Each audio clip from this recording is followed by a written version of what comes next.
Эми мамлекетке тартып орнотуп турган учур келди. Жеп ичкендердин учуру бүттү. Булардын баардыгын ордуна коюп, кайра мамлекетте конкреттүү реформа кыла турган учур келди. Бүгүн дүйнөдө эмне болуп атат да?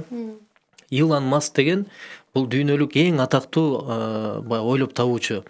$90 миллион ракетаны асманга, Марска учуруп атат. Бүгүн дүйнөнүн төрт бурчунда ошол эле Илон Масктын Tesla деген машинасы тарап атат. Бүгүн Монголияда авиа хаб салынып атат. Япония технологияны өндүрүп атат.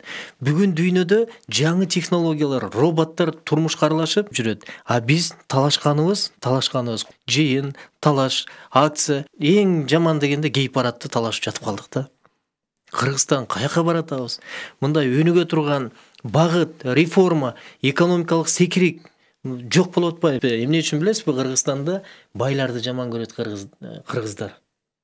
Көкөйүнө тийген да. Мен салыштырып берейин. Жапония. Мына Жапонияны мен кагазын ала келдим.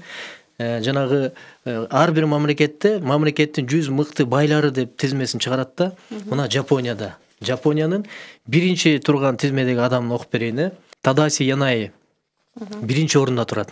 Бул өзүнүкү $6,1 миллиард капиталы бар. Бул киши таза ишкер, саясатчы эмес, чиновник эмес. Мына Германияныкы. Германиянын 100 мыкты иштемелери, бай адамдары. Карл Альберт, Беата Хайстер дейт, $27,2 миллиард капиталы бар. Бул ишкер, бул чиновник эмес, бул саясатчы эмес. Мына Кыргызстандын 100 мыкты адамы. Муну тизменин башында ким турат? Муну деген ошо журналисттер, силер урматтуу, чыгарган тизме. Кыргызстан бай адамдары. Ким турат? Мамлекеттик кызматкерлер, же депутаттар, чиновниктер, саясатчылар. Эл анан кантип жакшы көрөт. Анан мына ореке экономика эмне үчүн өнүкпөйт деп атпайбызбы? Экономиканын 40% бул көмүскө экономикада, теневой экономика. Анан кайсы өкмөт башчы келбесин, же кайсы парламент келбесин, биринчи ураан айтышат да, ошо көмүскө экономиканы ачыкка чыгарыш керек деп. Чыкпайт. Анткени мына адамдар турат. Мына ореке 100 адамдын бизнестери, саясий кызматтары жол бербейт. Эгерде могу тизменин ордуна таза ишкерлер келсе, алардын салыгы менен экономиканы көтөрөт элек да. А саясатчыларга жөнөкөй адамдар келиптир, тизмени куруш керек да, жана агам айткандай, аттарын атабады, мына ошого окшогондор. Ошон үчүн Кыргызстандын экономикасы жылбайт. Ошон үчүн бизде реформалар жүрбөйт экономикада.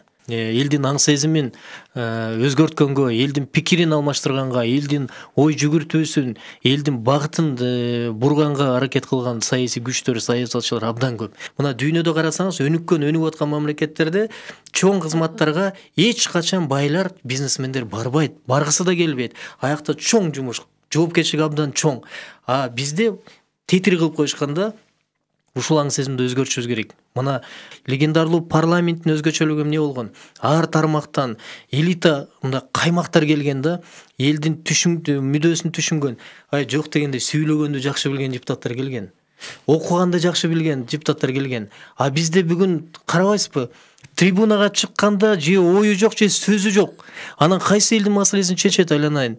Өкмөткө барсаң экономиканын тиги түшүнүгү жок. Анан кайсы маселени чечет? Ошон үчүн айтып атабыз да, билим берүү министрлигинде каякта Финляндиядагы системаны орнотобуз дейт.